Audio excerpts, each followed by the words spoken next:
We're going to do some Q&A. So here's how we're going to do it. Brett and I are going to run around. Raise your hand. We'll try and knock out as many as we can in about 15 minutes. And then we're going to ask everyone to leave. Sorry. And we'll do it again next year. Okay, but Dr. Neal's going to be out there signing his book. And I guess my last parting words are, once again, thank you so much. So any questions? Let's start. Okay, so I'm going to get over there. This is, bless you. Stand up, please. Brad? I hand you the mic. Oh, never mind. Thank you. Oh, no, never mind. We're fine. Yeah, hi. My question for this evening is, what is a good cooking oil? What is a good cooking oil? What's a good cooking oil? Okay, that's a good question. A question that many people have. Who wants to answer that question? I'd like to. Okay. All right. Who wants to answer that question? Yeah. Go ahead. None. None? Wait a minute. None. No oil. How do you cook without oil? You saute Vegetable broth. Vegetable broth, water. Okay. And does it work? Okay. Can I get a good non-stick pan? Will that help? That'll work? Okay. Try it out. It's a lighter taste, but you'll discover that it works really well. Yeah, and you know what else? I like to slowly simmer onions if the recipe calls for it, and that works wonderful. And if you're having a spunky day, a little bit of wine would be okay. All right? All right, we got a question back here. Brett, you got somebody there? Okay. Hey. Dr. Barnard, loved that video, and the song was wonderful here. Oh, thank you. I have a quick question about, what's your thoughts about protein powders, sugar-free, pea protein, organic, for health? So the question is protein powder a good idea? Well, what do you think? Protein powder a good idea? Bad idea? You know, if it's an animal-based protein powder, I would avoid it for obvious reasons. There was a 2016 study that came out of Harvard that was a really cool study. Up until that point, people had said that animal protein has to be better than plant protein. It's got all the essential amino acids, and it's a better balance, and so forth. But they asked the question, if it's better, if it's a more complete protein, what's the health advantage? And so they looked at a huge population of people, and they found that if they got their protein from animal sources, we're not thinking about fat or cholesterol, just the protein source from animals, their mortality was higher than if they had gotten protein from plants. And they calculated that if you would switch from animal protein to plants, your mortality would go down, no matter if it was getting away from dairy, getting away from fish, any kind of animal protein. So the reason I mention this is there are a lot of bodybuilders out there who are getting animal-based, whey powder and all that kind of stuff. I would avoid it completely. Now, if it's plant-based, I don't know of any reason that it's going to be harmful. I don't think that it's necessary because when we look at the protein that you're getting, it's going to be adequate. Yeah. Hello. 2 questions. The first question is, in the studies that you referenced for a high-fat diet, what was the definition of high fat? Just interested in perhaps percentage of calories. The second question I have is that I have binged on health videos over the last several years and been inundated with the benefits of polyphenol in extra virgin $48 olive oil. And so I really want to understand if you can encapsulate why my brain is like spaghetti right now with the idea that it's not good for me. In a nutshell, thank you so much. Sure. Well, 2 good questions. In the studies that I referenced at Pennington and in Virginia, in Pennington it was a 50% fat diet, I believe, and in Virginia it was 55% calories from fat. So that's a lot. That was done for research purposes, and that's somewhat higher than your average American is going to consume, but not out of the range of what some people will consume. But that said, if a person is getting, say, 25% of their energy from fat, not that you would know, but if we measured it, and you go and you increase, you'll discover that it tends to interfere with the things I was describing. Now, polyphenols. Mother Nature invented olives, and the olives grow on a tree. And the tree doesn't have a faucet. So if you want to get olive oil, you take 10,000 olives and you scrunch them together and you throw away all the fiber and all the pulp and you concentrate the oil in the same way as you can do the same thing with sugar cane, where you throw away all the fiber and you concentrate the sugar. So extra virgin olive oil, or any kind of olive oil, is a highly, highly refined product. They don't want to call it that, but that's what it is. I mean, you're throwing away the rest of the plant. So polyphenols, you're right, they're great for you, but they come in a natural package with a balance of macronutrients. If you try to concentrate them in a lipid delivery system, you're going to discover that it really makes weight loss tough. So that's the idea. Sure. Great question. Hi. Maybe I missed it, but you didn't say anything about nuts and seeds, and that's something that is kind of tricky for me. Nuts and seeds? Yeah. Nuts they're a good source of vitamin E, same with seeds, and you need some vitamin E. And I would argue that for a person who's thin and healthy and doesn't have diabetes or hormonal issues, that having maybe an ounce or so of nuts a day is a good thing. And an ounce is the amount that if you pour sunflower seeds or almonds into your hand, if you stop once it hits your fingers, that's an ounce. The problem is that manufacturers take them and put smokehouse flavoring on them, which is irresistible to human beings. And so we eat one handful and another and another and another, and the calories just mount up because nuts are extremely fatty. When we're dealing with weight issues or reversing diabetes or dealing with hormonal issues, which is a total another talk, but we need to get the fat out of the diet. In those cases, we really set them aside while the person is trying to detoxify themselves. Yes, I'm kind of confused about the protein. Should a person have, depending on the age, how much they weigh, what should the right protein for an adult? Is the question how much protein do you need? Yes. Well, the federal government would say that an average person needs about 50 grams per day. The actual numbers, if you knock it out, are based on weight and activity, and it would work out for an average woman to be about 46 grams per day, for a man about 56 grams, more if you're physically active. But it's really easy to get that from food, and you could do this as a test. There is protein in foods you wouldn't think have protein, like broccoli. You know, it's got vitamins, right? It's got fiber. Protein? Well, let's say you consume a 2,000 calorie a day diet, which is a pretty good average. If you ate, as an experiment, nothing but broccoli for a day, nothing but broccoli, would you get protein? Would you get 46 grams of protein? You would get 146 grams of protein from broccoli. Don't do that. You need a variety of foods. Let's say the next day you do lentils, and all you eat all day is lentils. 2,000 calories of lentils has 157 grams of protein. So what if the next day you say, well, I'll have some lentils, and some broccoli, and some rice, and some plants, and you'll start to realize why a bull or a stallion or a rhinoceros or an elephant gets huge muscles from plants. There you go. Okay. Doctor, what would your comment be about this nation's adults and youth insatiable appetite and intake of pizza with cheese? You know, when I was a kid growing up, pizza was not, it kind of hadn't really arrived yet, but it became a big thing.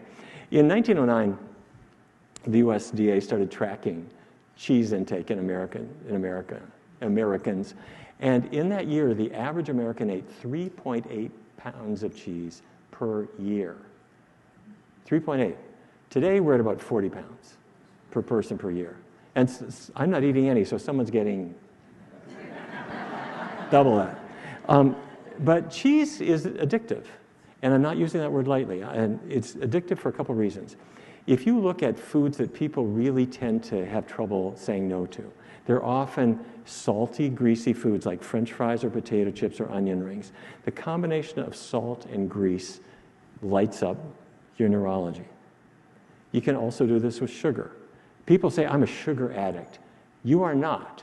I bet. Many of you think I'm a sugar addict, right? Did you ever buy a box of Domino sugar and just sit in your bedroom with a spoon? No, you didn't. What you did was you went to the store and you got a cookie or candy, which is a mixture of sugar and fat, which is much more addicting than the sugar alone. So, cheese is 70% fat, and it has more salt in it than potato chips. 2 ounces of potato chips, 330 milligrams of sodium. 2 ounces of cheddar, 350. 2 ounces of brie, 500. 2 ounces of Velveeta, 800 milligrams of salt. Kids get hooked on that. But the real big thing is that dairy protein, casein, C-A-S-E-I-N, casein, the casein protein that's in dairy, in milk, when it arrives in the calf's stomach, it gets cleaved into individual amino acids and some peptides that are biologically active. They're called casomorphins because they have morphine-like activity. They're derived from casein. They go into the calf's brain, attached to the very same receptor that a narcotic drug would attach to. And so when you turn milk into cheese, you concentrate the casein, which is why cheese is more addicting than milk. And people get hooked on it, and they say, it may smell like old socks, but I really love this stuff. And I don't think you need any other explanation for the obesity epidemic that we have now. Hi. Do you have any recommendations for people who they eat a lot of vegetables, they tend to get bloated, want to, but the problem is the body just kind of bloats up with that? You said that a person who eats vegetables, but their digestive tract is not happy about it? Right, correct. Yeah, okay. So bloats up right away, like a salad, bloat up. Sure. Yeah. Everybody's a little bit different. It's useful to see if you can identify which vegetable it might be. For example, people often do really well with, say, they're eating rice and certain grains, doesn't do it. But with cruciferous vegetables like broccoli or cauliflower, if they're raw or not well cooked, they'll cause your stomach to go a little goofy. Beans, same story. There should be no al dente beans. You got to cook the bejesus out of them until they're really soft. And start small with them. If a person has looked at different foods and they find this continues, I suggest that a person go see a gastroenterologist who can treat them for SIBO, small intestinal bacterial overgrowth. It just means you've got kind of maladaptive gut bacteria. And the treatment for it is a short course of antibiotics to knock those bacteria out. And then you discover your digestive tract just settles down. So anyway, gastroenterologists can sort this out. And they're going to ask you other questions like, do you drink carbonated beverages? Just try not doing that for a day and see what happens. And there are other quick tricks that people can do like that. My first question was, in the study you talked about that certain foods increase your metabolic rate. Is it the area under the curve, or is it just a steeper increase and then it drops? And then my other question was... Yeah, it's the area under the curve. Area under the curve, okay. And the other thing was you talked about weight loss a lot, which I was a little confused about, because I would think that it'd be more important to talk about all-cause mortality, but because weight loss doesn't, people who are skinny don't necessarily live longer. So I was wondering why you concentrated on weight loss. Yeah. Well, first of all, that's a really good point, because unwanted weight is just one of many issues, health issues that people have. I've written 21 books, and so my latest one deals with weight, and that's what I gave this talk. But the last time I was here, I was probably talking about hormones and related to cancer risk, and what we discover is that the same kind of diet that is good for weight is also good for hormonal issues, cardiovascular health, cancer prevention, diabetes. And you're absolutely right. All these are really important issues. And I hope you might get a chance to either look at our website, pcrm.org, or you can look at our other videos that do touch on those other issues, because they're really important. Okay. Hi. I have a couple of questions about food preparation styles, specifically roasting and burning, like roasting seeds or nuts and, roasting broccoli. Does that change it, make it carcinogenic, affect the vitamin values? It's a great question. If you take chicken and you grill chicken, or you just go to Burger King and get grilled chicken from Burger King or Applebee's or wherever, you send it to a laboratory. They will tell you, our research team did this. We went in the state of California to 7 or 8 different family restaurants and fast food restaurants and got grilled chickens, sent it to a laboratory. You find carcinogens in every single sample from every single grilled chicken outlet. When you cook skeletal muscle, that's chicken, that's beef, that's fish, carcinogens form. They're called heterocyclic amines, and they cause cancer. So researchers thought, what happens if I cook a veggie burger? And the answer is, it gets warm. The heterocyclic amines don't tend to form. And the same thing is, you got a backyard grill and you put hot dogs on it and the fat drips on the coals and the smoke comes up filled with a carcinogen called benzoapyrene. This is what comes from combustion of animal fat. So I keep thinking there's got to be something wrong with burning plants. After all, tobacco is a burnt plant.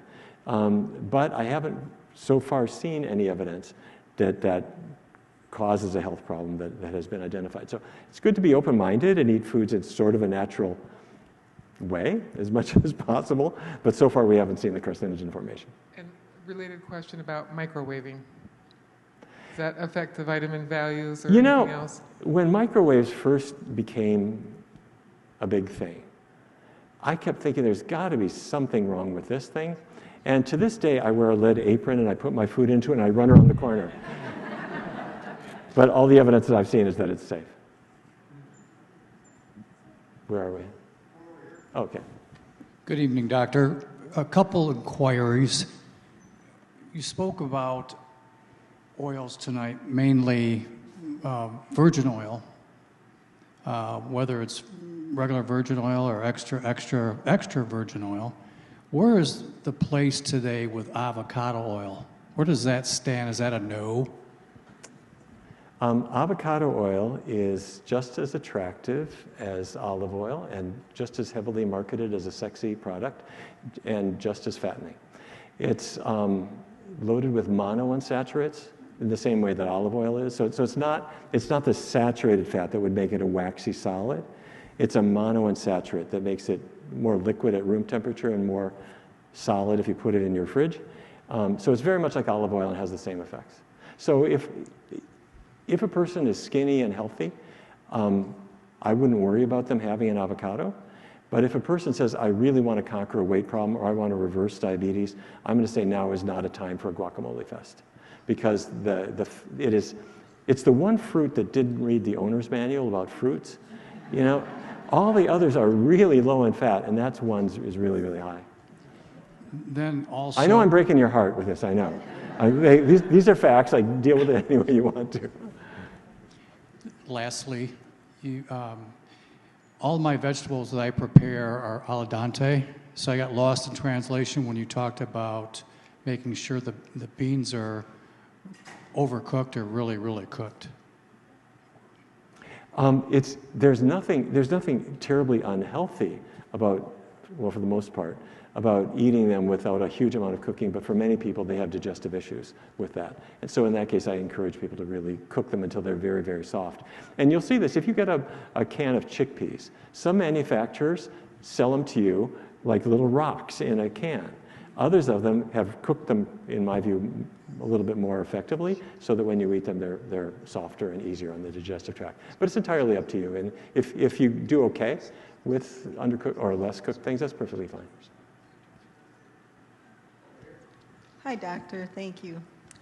Just a quick question about menopausal weight gain. Any suggestions? It seems to be very real and hard to control. Yeah. We completed a trial in 84 women who had gone through menopause. And the reason that we did this study I don't think I presented it here because we hadn't done it yet. We did this during the pandemic. The reason we did it is that I wrote this book called Your Body in Balance. And I wrote about the fact that we can control hormones. Oh, there it is. Okay. I got all excited about the fact that we can control hormones. You can control the amount of estrogen in your body.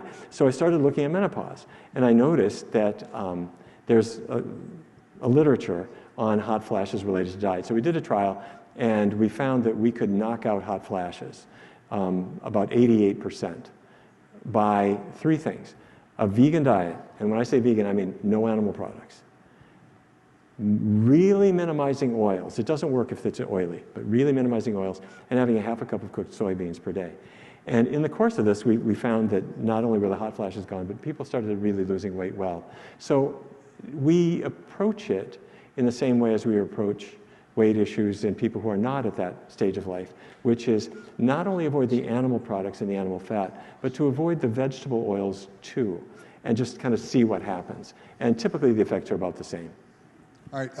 By the way, just so everyone knows, I'm really sorry, but we got time for 2 questions, and but we still got about a half an hour. So if you would kindly buy his Dr. Bernard's book, he'll sign it. You could whisper the question. He'll give you an answer.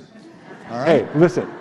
This is a school night. I want to respect your time. Let's do the 2 questions. Let's go outside and go home and go to bed. You got families waiting for you. You know, so. You don't have to stick around to talk about broccoli. You should go home and do other things. Hi, Dr. Barnard. Am I right about that? Yeah. Okay, yes. Aside from the obvious excessive saturated fat, high cancer risk, what are your biggest arguments that you give to people who insist on carnivore diets and are even encouraged this type of diet by nutrition centers and maybe physicians that think that's the answer to I don't know what, but I just would like to hear your feedback and your counter-arguments. I know there's many, but... I'm sorry, the question is how can you help a person on the carnivore? What is your biggest response to folks that are trying to use a carnivore diet for whatever reason on earth they might think that has benefit? There are many different diets that people try. And I find that in many cases, people are quite committed to a dietary philosophy that they've adopted, very much like a religious feeling. And so I have discovered that they don't particularly want to hear all the reasons why their diet might be a long-term risk. So I tend to not confront those people individually, but I'm quite happy to guide them to resources that they may wish to look at. People are also right to be skeptical about anything, including a plant-based diet, because there's a lot of nonsense in the world of research and the world of food. And so a person says, wait, you're not going to eat animal protein at all, you're going to wither away. They're skeptical of that. And many people subscribe to this myth, a testosterone-driven myth, that our forebears were loincloth-clad men with spears, with abs that would qualify for getting on the cover of Men's Health. And that's kind of what some guys especially have wanted to aspire toward. And they're disappointed to discover that biologically they are not in the category of carnivores at all. That's cats. They are in the category of great apes. And great apes are largely or exclusively plant eaters. That's their thing. And so the risk of a carnivore diet. Now, there are some good things about it. I mean, they're not doing dairy for the most part. They've learned that's bad. Or the paleo people say, don't have dairy. That's a good decision to make. And they might be avoiding junk food because they heard that's bad. That's all good. The problem with it is that meat causes cancer. Meat causes cardiovascular disease, and meat contributes to Alzheimer's disease. And not to mention that if we have a slight conscience, we might discover that the animals we share the planet with are not so happy with the current situation, and we are destroying the planet under our feet. And at some point, it's not a bad idea to act on those impulses. When you say that to a person, they will gravitate toward their culture rather than logic. And they'll figure this out for themselves. I know that's not a very optimistic answer, but that's what we see. Hi. Just wondering your advice on as far as it's hard to eat organic all the time, and how unsafe are all the pesticides we have in our country? Okay, that's a great question. I think it matters a little bit about what kind of food is it on. If it's on a banana or an orange, let's say they sprayed it with pesticides. Well, you peel it, and you're not going to eat the banana peel or the orange peel. So there, I'm less worried about it. But if it's an apple, you're going to eat the peel probably, and if it's blueberries, I know you're not going to peel your blueberries. So the simple thing is, if you're going to eat the whole thing, organic matters more. Also, if it's a more fragile plant, like spinach or something like that, where insects can really tear it up pretty well. Often pesticides are used more aggressively there. And the Environmental Working Group publishes a thing they call the Dirty Dozen. If you look up the Environmental Working Group, every year they update it, and they tell you the ones where organic really matters and the ones where it doesn't matter so much. All right, well, thank you. Yeah, by the way, amazing, huh? Yeah. Sure. Thank you. Yeah, Thank you very much. yeah, come on. Okay. Thank you. Whoa, okay, let's do it, all right. Okay, so, hey. Thank you. While he's thanking everybody. Thank you very much, thank you. I would like to just ask him back in the next year or two. What do you think? Yeah, all right. Thank you. All right, so listen, we turn into pumpkins, plant-based pumpkins at about 9 o'clock. What time is it? Does anybody know? Oh, my Lord. All right, so we got to say goodbye.